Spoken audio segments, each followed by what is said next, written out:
the championship. Yes! The Lamborghini Grand Champions. What a shot. How about that? That ball is crushed. This is Turner Sports.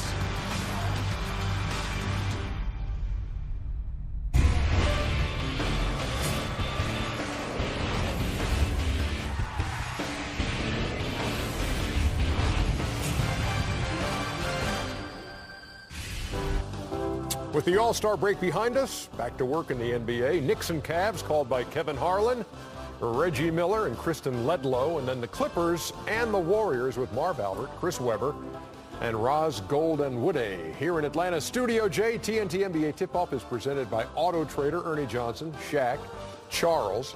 Kenny has the night off. David Aldridge is here. Of course, he's here because it's the trade deadline day. That's right. Oh, and what a flurry of inactivity there was by mid-afternoon. So Paul George stays put, and Jimmy Butler stays put, and Jahlil Okafor stays put. Inexplicably, yes. Yeah, you got any theories? Why was the trigger not pulled on some of these deals and a lot of people were really hot and saying, yeah, this is going to happen? Well, look, I mean, if Indy's going to trade Paul George, they're not going to just give him away for like a couple of donuts, right? I mean, they want something back. What's for wrong real. with a couple of donuts? No, I'm sorry. That was too easy. You're right. That was too easy. I'm learning. Way to lob it up there for me. Hey, welcome to the team, baby. That was a Vince Carter lob right now. They wanted that first. They wanted the Brooklyn pick, you know. And I thought that was in play. Well, you hear different things about whether it was actually in play or not. I think if it was in play, they may have gotten something done. My guess is it probably was not.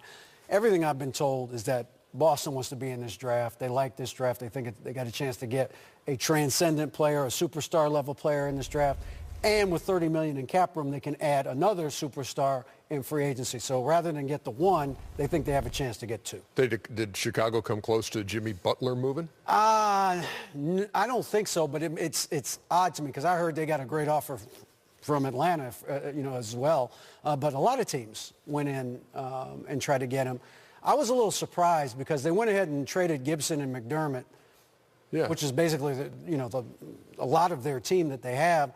Well, if you're going to do that, you might as well trade Jimmy Butler too and start all over again because you don't have much of a team left. You got 4 point guards now. Yeah, that deal with OKC is our Auto Trader player comparison. I love this deal for OKC. I love this deal. I'm a big Taj Gibson fan.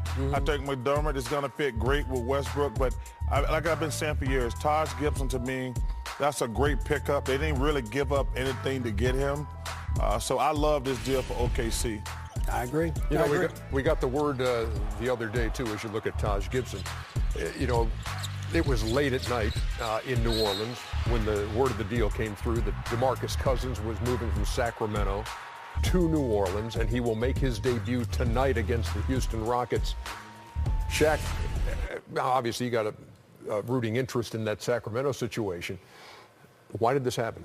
Word has it that they just want to start all over. You know, the DeMarcus Cousins experiment wasn't working. They didn't really see it working in the future. 6.5-year experiment, though. They just, they just felt that it wasn't working. They just want to start all over. Work the free agent market, try to build something in the draft. And they just want to start a new culture down there in Sacramento, similar to when the Chris Webber days were there. So, they just wanted to start all over. We wish DeMarcus well. Him and AD is an impressive lineup. Both the guys averaging 20 and 10. The last Twin Towers to do that was David Robinson and Tim Duncan. They have a really good shot at making the playoffs now, and they wish them well. But they just wanted to start all over. Chuck, you want to throw, because this is looked at as, hey, what a front line. Do you want to throw any cold water on this as far as New Orleans goes and what it's going to mean for that team? Well, two things. Number one, I think the NBA made a great mistake tonight. This should have been our game tonight. You got to show, first of all, it's going to be a great experiment, and they play in the Rockets. Listen, the Cavs are beating they've beaten the Knicks 9 straight times. They're going to beat them 10 straight times after the night. We should have shown this game because it is must-see television. Ernie, for me, DeMarcus Cousins is a tremendous talent. What's going to be interesting to me watching what happens is he's not going to be getting the ball as much. So, and first of all, I hate putting myself in this situation, but when I got traded to Phoenix, like when you're on a team that's not very good, you get the ball a All lot the time. more. All the time. Every play. Yes, but when I got traded to Phoenix, I played with Dan Marley, Kevin Johnson, Ced Ceballos, Mark West. I could go and get rebound, and I was content.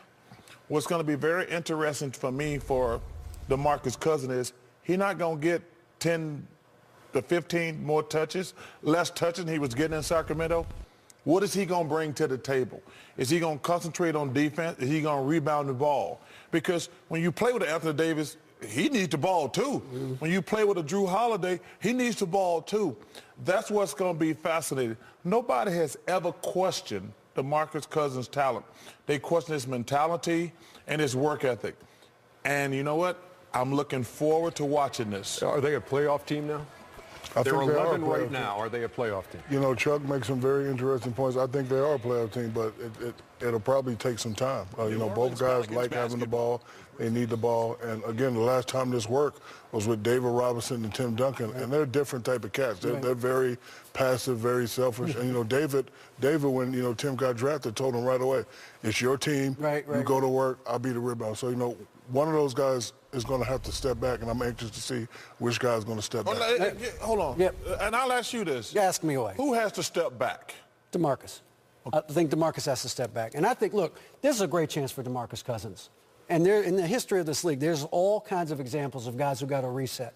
You talk about Robert Parrish, supposed to be a malcontent in Golden State, he's in the Hall of Fame. You talk about Dennis Johnson, supposed to be a malcontent in Seattle, in the Hall of Fame. You talk about Latrell Sprewell choking his coach, then he goes to the Knicks and leads them to the finals. So there's all this history is replete with guys who take advantage of that second chance.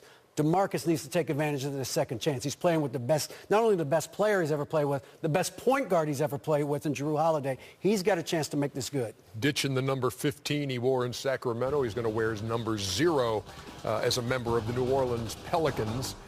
So we'll keep you up to speed on that game, and we will show you Melo and the Knicks taking on the Cleveland Cavaliers. Can't wait to watch the Knicks play.